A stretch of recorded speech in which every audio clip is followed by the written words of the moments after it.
Pleased to invite the next keynote speaker, Tony Parham. Tony is the Government Innovation Officer. Just to give you a sense of the magnitude of his role, he advises Governor Deval Patrick on making the Commonwealth of Massachusetts leaner, meaner, and faster. He has a very interesting background. I don't have time to get into it, but if you look at his bio, he's been a corporate strategist. He's been with many startups, smaller companies, larger companies. He has many interests, and in very quick 10 to 15 minutes, I invited Tony to come and give you a sense of what he's about to do, and we're looking to build a stronger partnership between TiE and Tony's role in terms of leading innovation here. So thank you, Tony, for being here.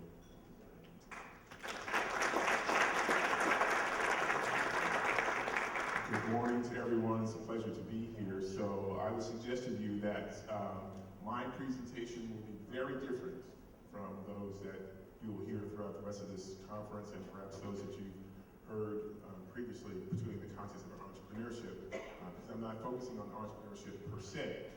But as it was a very, very interesting lead-in from Michael Simon when he was describing his experience and his decision to locate in Boston, Massachusetts, and he indicated that one of the reasons he did so was because Boston and Massachusetts had a functioning government that was not always in crisis. And if you're anything like me, you may take government somewhat for granted. I spent most of my career in the private sector, and as mentioned earlier, I've worked for small, medium, and large firms from one person, three person, up to 300,000 persons, and in multiple sectors.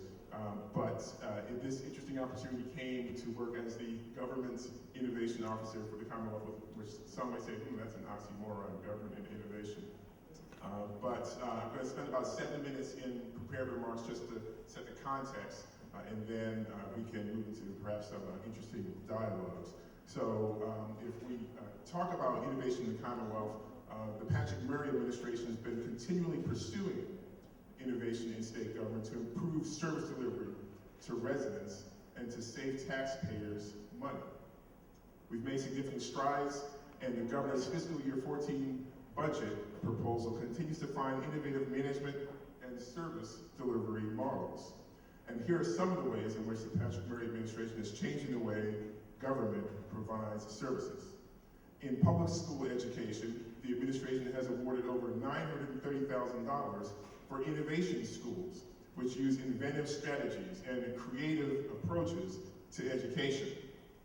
In the marketplace, Massachusetts is at the center of the global economy, the global innovation economy. Governor Patrick's Life Sciences Initiative has invested over $200 million of state resources, generating nearly $1 billion in private investment and thousands of new jobs, making us the #1 life sciences supercluster in the country. Massachusetts invests more in energy efficiency than any other state in the nation. And the Massachusetts Green High Performance Computer Center in Holyoke provides a world-class computational infrastructure which uses 25% less energy than other data centers. And Governor Patrick's has allowed us, in terms of his big data initiative, has helped us to expand Massachusetts' position as in the rapidly growing big data sector. Now that's all well and good, but Governor Patrick also recognized the need for innovation in the Commonwealth executive branch. And to give you some perspective, most people don't realize this, I in fact did not realize this, the executive branch is a $32 billion enterprise organization with 130 agencies and 65,000 employees. It provides a dizzying array of services to numerous customer segments. And to this end, the Governor's Council for Innovation was established in 2012. It is composed of venture capitalists, entrepreneurs, and innovation experts who advise the governor on the best opportunities for streamlining the delivery of government services. And we have some folks that you may recognize. Jim O'Neill from HubSpot, Jeff Busgang is also on that board of advisors. And I took office as the Government Innovation Officer, or GIO, in July 2012 to lead this council and to advise the governor on identifying and executing high-impact innovation projects. We're just beginning, but here are a few accomplishments so far. In the Executive Office of Health and Human Services, the reporting capabilities of the data warehouse were enhanced, and a $1 million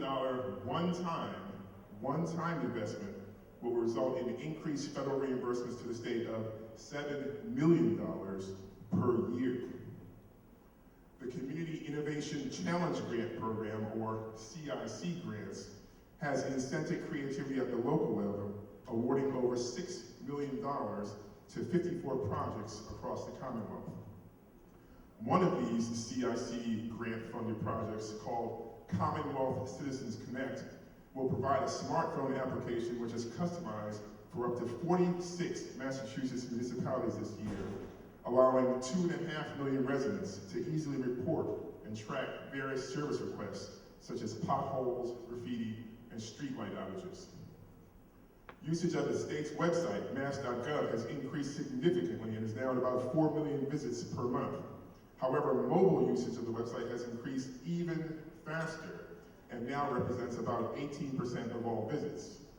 To ensure an optimal user experience, we've deployed a responsive design architecture so that our content is automatically displayed in a format which is optimized for the screen size dimensions of each mobile device. In dialoguing with business owners, we found that many businesses were uncertain about what support exists for them within the state and did not know where to start to find the services and information which they needed to successfully run a business in the Commonwealth. To address their needs, we created a cross-agency initiative which launched a one-stop web portal for businesses. And this is a part of, just as in the private sector and as entrepreneurs, one of your key tactics is to understand what your customers need and to understand what your customers want. In this particular initiative, for example, came out when I first started the position. I went around and did a listening tour of all those, a good sampling of those leaders, those agencies, to understand who are your customers. I'm from the private sector, so I'm going to use the customer language. Who are your customers? Who do you interact with? What's working and what's not? And what I was hearing loud and clear from the business sector is that folks didn't know how to get the information and service they want. There was 17 different agencies I'm gonna have to deal with, and even if I found the right one, they speak to me in gobbledygook and government ease. So we created this cross-agency task force to create one place where businesses could go to get the information they need, to make sure we had user focus groups, make sure the language, the taxonomy, etc., was compelling and clear and understandable to the business users. We also took a hard look at the state's procurement processes and streamlined Compass, which is the web-based tool which vendors use to sell goods and services to the state. We heard loud and clear from vendors that the current Compass website is archaic at best and difficult to use, and we'll be replacing it in coming months with a state-of-the-art software-as-a-service e-procurement system.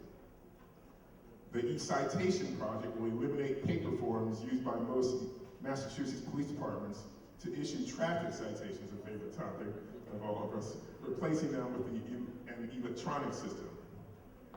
After the governor released his Choose Growth budget, we deployed a revenue modeling tool which citizens can download to give them an opportunity to engage and explore the choices. So the governor's proposing this, but what if I change this myself? Maybe I have a better idea. And we have some more interesting news which will be coming on this front in the near future.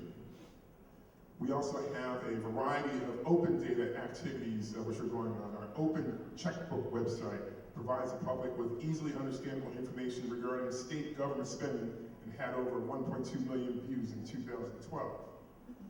The MBTA provided the market with computer-readable public transportation data, catalyzing the creation of an entire ecosystem of smartphone-based schedule applications for trains and buses. And we are looking to partner with the public to identify other open data sets which we can leverage to provide value to our citizens. In fact, we have a partnership with an organization here in Cambridge called Hack Reduce, which is a big data consortium, and we're going to be working with them to look at some key data sets to identify some key trends and insights, probably starting with the education sector. And we will also have identified and are beginning to promote a variety of key skills in and throughout the employees of the Commonwealth. Several of our previous speakers talked about this key phrase, culture. Culture. It's key in a small organization, and it's key in a large enterprise organization like the Commonwealth. Part of my job has been to chip away at that culture, and to spread what Clayton Christensen calls the innovation DNA, and give people permission to think about new ways of doing business, and not just focusing on the status quo or because we always did it that way. Now, because it's the state government, there are a tremendous amount of things that must be done a certain way, because we all, as we run our business, we all have our rules and our standard operating procedures. But some of the standard operating procedures in the government are these things called laws. So there's some inflexibility on some things, but there's a tremendous area of things where things are being done in a certain way just because that's the way we always did them. And so it's a tremendous opportunity for innovation, and I kind of jokingly refer to the government as a target-rich environment for those of you who like challenges, those of you who like to have awesome impact on changing the status quo and moving things from where they are to where they could be.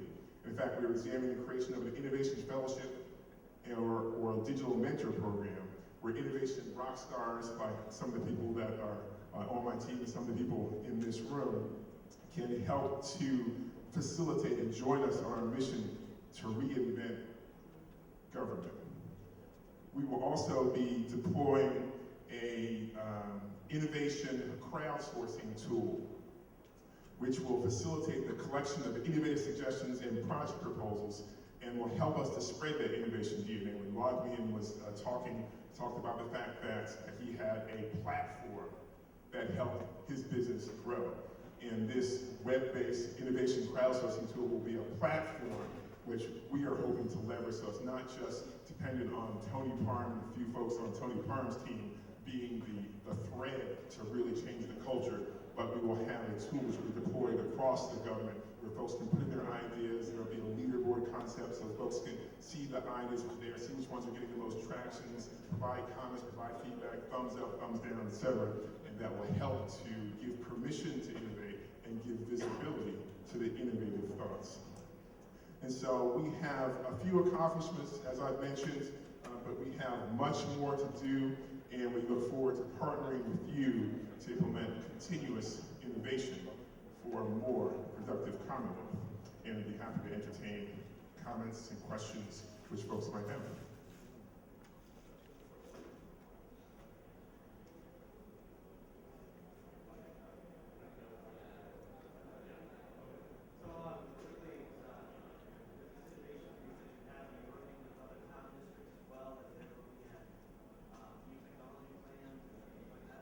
So the question, if I heard you, was, are we working with other towns in Massachusetts? So it's a great question. So there are 351 municipalities in Massachusetts, and we have, is Tim Sullivan here? Where's Tim? I don't see Tim. But we have a gentleman whose role, Jim is in two roles. He's in our IT organization as the municipal liaison from the Commonwealth IT to the municipalities, and he also works with us in the innovation office as an open data program manager. And so we have explicit activities where we're pulling in the, I will say, CIOs of the municipalities. And I pause to say CIOs because in those 351 municipalities, there's a huge range of expertise where you have some more advanced and larger and sophisticated cities like the city of Boston, which has 600,000 employees. You have Bill Oates, who's the CIO of the city of Boston, who's also on our Governor's Innovation Council. Very sophisticated, but then you have these very small towns that don't have any dedicated IT persons at all. And we were just in a municipal meeting the other day where, I'm not exaggerating, someone was describing the fact that they had persons using a typewriter to enter certain data, and I said, I assume you're meaning figuratively when No, and typewriter. So there's such a wide spectrum of capabilities in the various 351 municipalities that it's a tremendous challenge, and part of our job is to facilitate where we can share expertise so that they don't have to recreate the wheel. So that Citizens Connect application that I mentioned earlier, which is the smartphone apps where folks can report their problems and such, that started as an application with the city of Boston and was funded by the state partially, and then was so successful that we, the state, said, hey, we'll help to deploy that across the other municipalities. And so there's going to be about 46 municipalities that will get that. We have a law stage for that. So I hope that answers your question. I think this gentleman here had his hand first. The gentleman in the blue coat.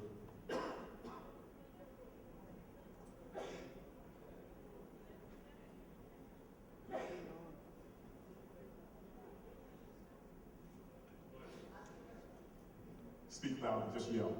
I'll repeat it.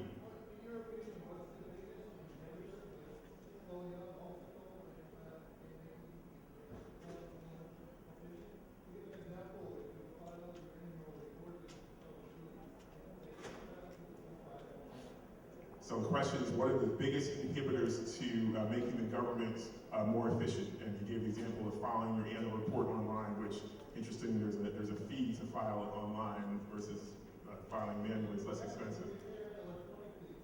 I understand. And so the biggest inhibitors are several fold. Well, first of all, as it was mentioned kind of repetitively before, culture. You have a legacy organization of folks, 65,000 folks, and in fact, you have pockets of culture. Runs with IBM. IBM CEO describes it well. IBM doesn't have one culture; it has a series of cultures because there's a series of organizations. And so changing the culture is a variance. It takes time, and so it takes people who are evangelists. The good news is that there are people there who are interested in changing, and partly it's about giving them permission to do so. Also, there's a challenge in that there are various collective bargaining challenges which need to be faced.